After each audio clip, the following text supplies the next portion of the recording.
સુંદર સવારના સર્વને જય શ્રી સ્વામિનારાયણ, જય શ્રી કૃષ્ણ. પરમ પૂજ્ય એવા મહંત સ્વામી મહારાજનો જય. આજની સુંદર પ્રેરણાનો વિષય છે અંધકારમાં ઈચ્છાનો પ્રકાશ.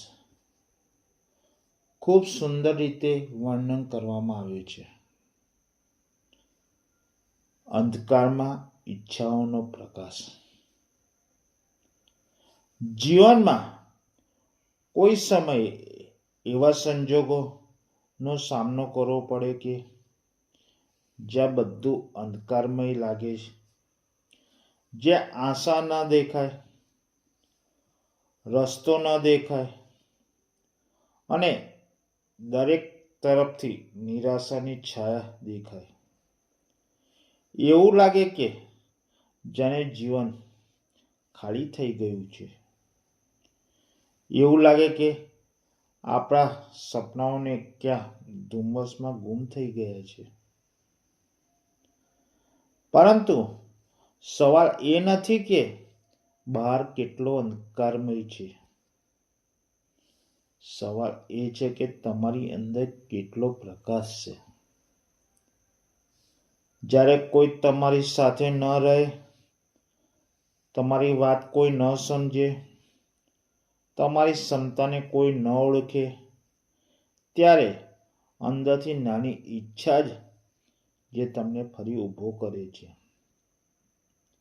આ ઈચ્છા કોઈ સપનું નથી, કોઈ કલ્પના નથી, પરંતુ તમારા મનની સાચી શક્તિ છે.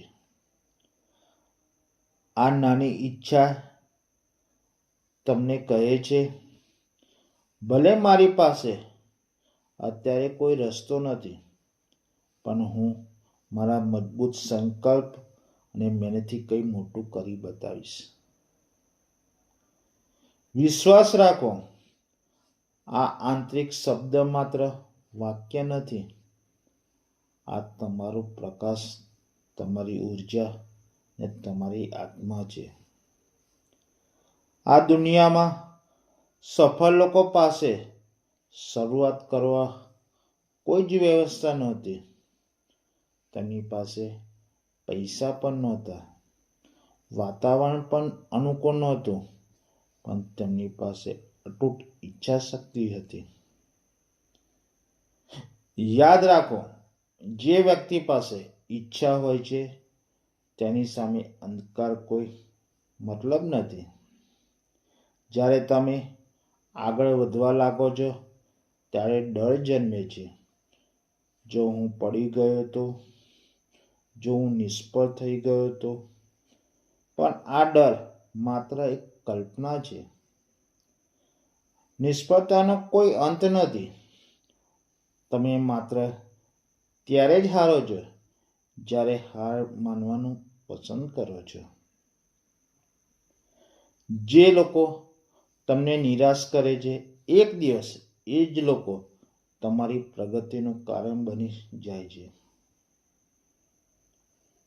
મિત્રો, તમારે જીવનમાં સફળતા મેળવવા માટે તમારી ઈચ્છાઓને જાગૃત કરવી પડશે. જે વ્યક્તિ પોતાની ઈચ્છાઓને અર્થ જાણે છે તે પોતાનું જીવન રચી શકે છે.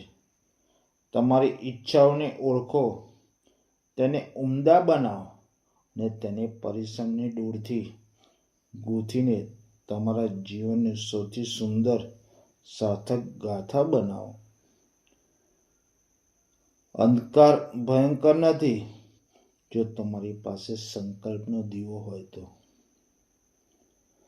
અંતમાં આ વાતને યાદ રાખજો, રાત કેટલી પણ કાળી હોય, એક નાની જ્યોત પણ તેને હરાવી શકે છે. એ નાની જ્યોત તમારી ઈચ્છા છે.